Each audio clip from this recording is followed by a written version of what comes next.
our first concern, of course, was Chris Broussard and his staff and co-host of First Things First.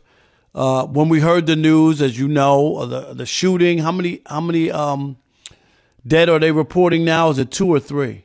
It's just one the last time that I heard. And it's 22 injured. Who were injured. 22 injured. Yeah. My God. But Rob, Rob, the worst, just horrible. 9 children. Yeah, have just gunshot wounds. Can you imagine kids going to a parade for one of the greatest days in their sports lives? You know, to go see your team win a championship and celebrate, and this happens. But Rob G, you know this.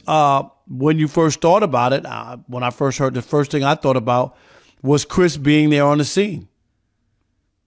Absolutely. You know, this was supposed to be a big moment, not just for Chiefs fan, but for that show specifically, First Things First on FS1, because they have become the de facto, Chiefs pre and post game show. No doubt. On FS1. And so they did a show live from the parade. It was a big deal. It's why Chris is not here today and was not here yesterday, because of travel arrangements. So as soon as I saw, because I had the TV on in the background while I was prepping, they cut away from FS1 cameras unannounced. Like, there was no breaking news. There was nothing.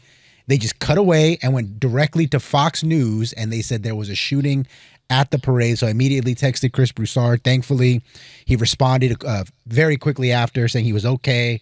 And security on site got them out of there very quickly, and everybody on their team was accounted for and safe. Thank God. No doubt. So for people who might be asking or wondering, everything is cool with Chris, his co-host, and the staff there from FS1. And sad day all the way around. Alan, real quick, and then we're going to get into our topic. I know you've covered parades in Detroit and whatnot. I mean, I've covered parades. I covered when the Mets won the World Series in 1986 down Broadway, and millions of people. I've been in that. When the Pistons won in 2004, covered that in Detroit down Woodward Avenue. When the Red Wings won a couple of Stanley Cups, I covered that. Alan, you've been in those big crowds, and you pray and hope that everything goes well, but you're vulnerable. Yeah, because it's the last thing you're thinking about. You look around and everybody's happy and everybody's had like-minded to be there. You're there to celebrate, and it's the last thing in your mind to sort of look around and be suspicious of people and constantly on the lookout for something that's not particularly right. And then when something like that happens, somebody hears or says gunshots, or you even hear it, then it's like a stampede. And then that's another problem. Everybody's just trampling over everybody to try to get out of there. And there it is, and kids can get hurt as well. You know what I mean? In the stampede, it's not a great scene. It's awful, in fact. But here's what I want to ask to you, Alan Lee, and let's talk about this. We know athletes have very big influences, right? Right.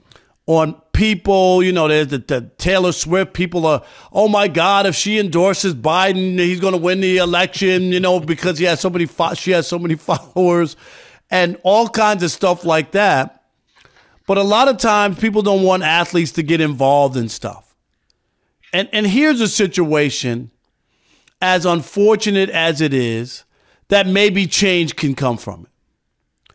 Patrick Mahomes could probably be the governor of Missouri if he wants, right? 3 championships in 5 years. Yeah. I mean, who doesn't love Patrick Mahomes if you're from Missouri? But one of the things out there is that Missouri has lax gun laws.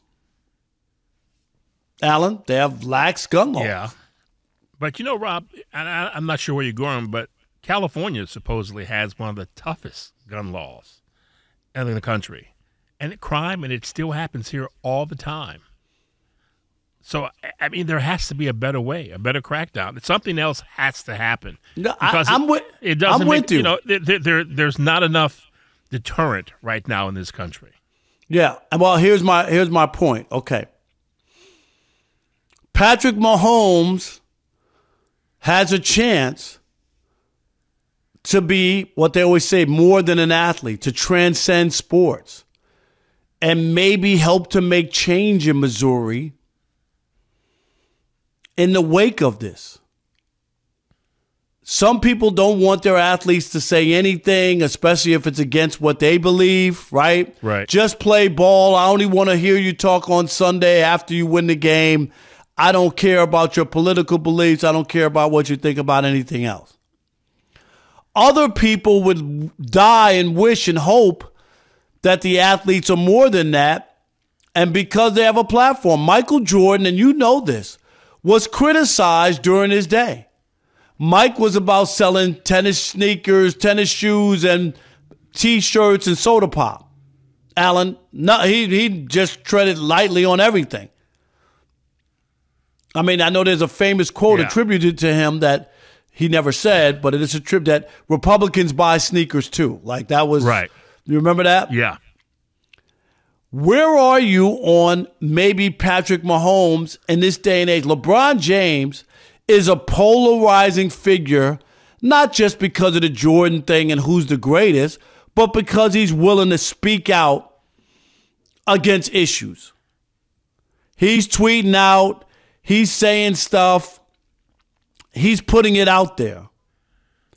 And I remember back in 2020 about Patrick Mahomes and his support for the Black Lives Matter movement. You remember that when the quarterbacks came out? Mm-hmm. That was big because the NFL's always been trying to stay out of that.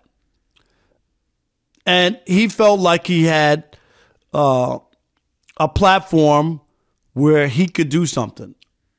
I'm going to read his quote in a minute, but go ahead. I just want to get your initial thought on this. You know, sadly, Rob, I think if anything, it would probably only make a difference where he lives. I don't think it'll make a difference outside of where he lives too much. Well, but that's what I'm saying. But in Missouri, right? Like he could maybe get something done in a state where he's revered, he's idolized, he's worshipped. That is what I'm talking about, not the United States. Right. In Missouri. But there are certain hot button topics in this country that you're going to get opposition against no matter how much sense it makes or how much your ideology says this is what we should do. There are people who are going to want to have guns forever. You don't have a right to take my gun. I have its Constitution. This is what I believe. This is why I live in this country. This is America.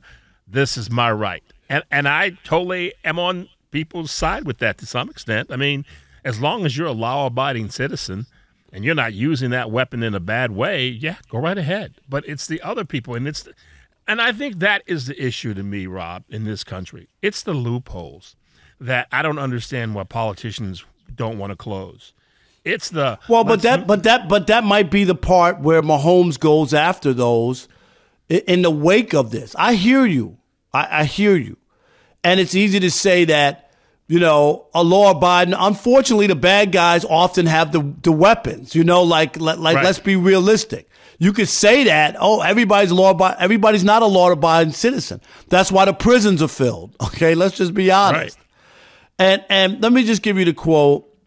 This was 2020 publicly after seeing all these things happen. You remember what was going on. I'll just give you part of his quote. And he says, I was blessed to have this platform. This is Patrick Mahomes. Why not use it? I know I have this platform. I know not everyone will agree with it, but I'm going to do my best to make this world a better place. And this is the right moment to do it. That's when he came out publicly in support of Black Lives Matter. And a lot of people didn't want to hear about Black lives. Oh, all lives matter. But what was happening, Alan, at that time was unarmed black men were being killed by the police. There's no other way to say it. Right.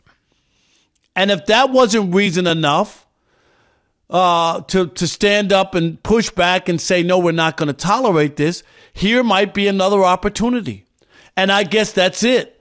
I would not have any problem if Patrick Mahomes wanted to get on this soapbox and try to get things changed in his home state. And what I mean, you know, where he's an icon, a hero to so many people. Right. But you know, Rob, there have been so many tragedies in this country where things have not changed one bit. You know, look at Uvalde. Look at the shooting where all those kids got killed. You know, there was even a Republican congressman who got shot playing in a baseball league in Washington, D.C. Right. Nothing's changed, Rob. It's but does that mean that you can't try, Alan? Oh, I hear you. By all means, you should I definitely hear try. you. And one of these days, you hope that, every time, like I can go on social media right now, and I guarantee you, because I've already seen it today, I can find a gazillion posts of people who are saying, not again. What's wrong with this world? Right. What are we doing? It happens all the time. When are we going to stop doing this? How many times are you going to say, when are we going to stop doing this, instead of actually trying to make change? There's a simple thing. You can either go vote people out who refuse to make change. That's one way in this country. That's the democratic process. And enough of that doesn't happen. You got people who still, I'm going to sit this one out. I'm going to sit at home. I'm not going to vote because what difference is it going to make? Right. Well, here you go. You have no right to complain. If that's your attitude, if you're just going to sit it out, don't expect it to just fix itself.